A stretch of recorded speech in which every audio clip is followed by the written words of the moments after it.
नमस्कार मित्रों, आप देख रहे हैं आजीवक न्यूज। मैं जर्नलिस्ट अनिल राठौर। मित्रों, बस्ती मंडल मुख्यालय पे हम मौजूद हैं। यहाँ वोटिंग को कुछ घंटे शेष है। अभी न्याय मार्ग पर हम ऐसे टहल रहे थे। यहाँ दुर्गेश की चाय की दुकान पे कुछ लोग चाय की चुस्की लेते हुए राजनीतिक चर्चा करते हुए हमको मिल गए हैं, जिसमें माननीय अंबिका सिंह भी बैठे हैं जो पूर्व विधायक है। आइए जानते हैं इस चुनाव को लेकर के आपका क्या कहना है। बताइए विधायक जी, चुनाव को लेकर क्या कहना है आपका। ये 2024 का लोकसभा का चुनाव जी हिंदुस्तान के अंदर दो विचारधाराओं के बीच में है। गांधी लोहिया अम्बेडकर के मानने वाले एक तरफ हैं और दूसरी तरफ गोडसे और सावरकर के चेले हैं जी, जिन्होंने पिछले 10 सालों में इस मुल्क को तानाशाही के रास्ते पर ढकेलने का प्रयास किया है। सभी देश की हमारी जो संवैधानिक संस्थाएं हैं उन्हें नष्ट और भ्रष्ट करने की कोशिश की है। संविधान संशोधन का प्रयास ये कर रहे हैं। लोकतंत्र की हत्या करने का प्रयास पूरा हो रहा है। आप कह रहे हैं संविधान संशोधन, ये तो संविधान बदलने की बात कर रहे हैं, पब्लिक कह रही है। पब्लिक जो कह रही है वही सच है। हमारे नेता राहुल गांधी ने आज काफी दिनों से इस बात को चिल्ला के क्यों कह रहे हैं, उठा के आप पिछले 6 महीने का देखोगे तो भारतीय जनता पार्टी के तमाम नेताओं ने, इनके जेपी नड्डा ने, इनके मंत्रियों ने बार बार कहा है कि हम संविधान बदलेंगे, 400 सीट जीतेंगे।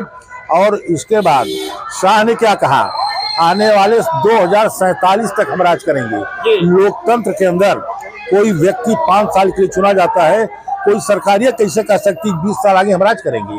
इसका मतलब मंशा इनकी थी कि संविधान को बदल दो, 1 पार्टी रूल करो और चाइना और रशिया का नकल करके इस पर काबिज हो। लेकिन इस देश की जनता इसको समझ चुकी है।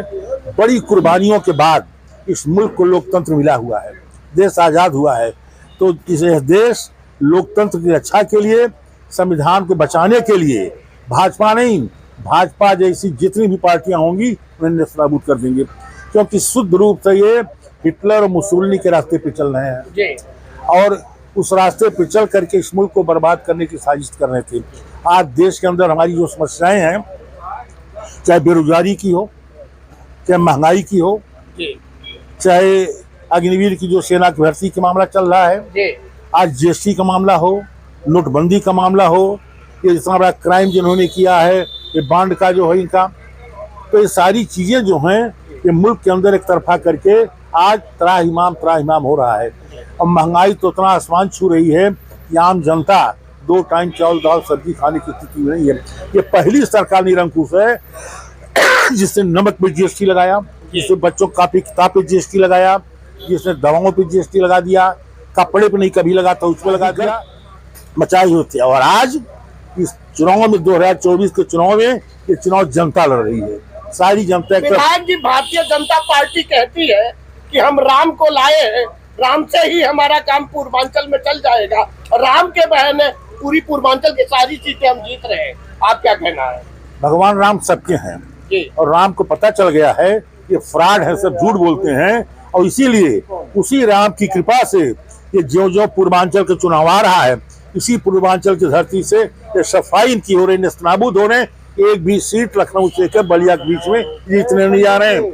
यहाँ जहाँ राम का प्रभाव की बात करते हैं, राम का ही देन है कि राम के नाम पे झूठ बोलते थे, आज सफाई की तरफ बढ़ रहे हैं। जी, इंडिया गठबंधन के साथ है आप अपने लोगों के लिए क्या समर्थन में क्या कहना चाहिए। हमारी पार्टी तो इंडिया गठबंधन की मुख्य दल है और पूरे देश में इंडिया गठबंधन मजबूत हो, इसको बनाए रखने के लिए हमारे नेता राहुल गांधी ने ज्यादा से ज्यादा कुर्बानी दी है, कम से कम सीटें लिया है, कम से कम सीटों पर चुनाव लड़े हैं और जी जान से जा रहे हैं कि इंडिया गठबंधन बना रहे, मुल्क आजाद रहे, यहाँ लोकतंत्र की रक्षा हो, संविधान बचे। तो आज इंडिया गठबंधन के साथ पूरी मजबूती के साथ कांग्रेस ने मेरे साथ ही हम तमाम सारे लोग एक एक पल लगे हुए हैं। और आपको बताना चाहता हूँ कि आने वाली 25 तारीख को यहाँ पे इंडिया गठबंधन के प्रत्याशी हमारे जो है राम प्रसाद चौधरी जी समाजवादी पार्टी के भारी बहुमत से जीतने जा रहे हैं। 4 तारीख को आपको पता चलेगा कि कहीं दूर दूर तक लखनऊ से लेकर बलिया तक भारतीय जनता पार्टी दिखाई नहीं दे रही है। चलिए।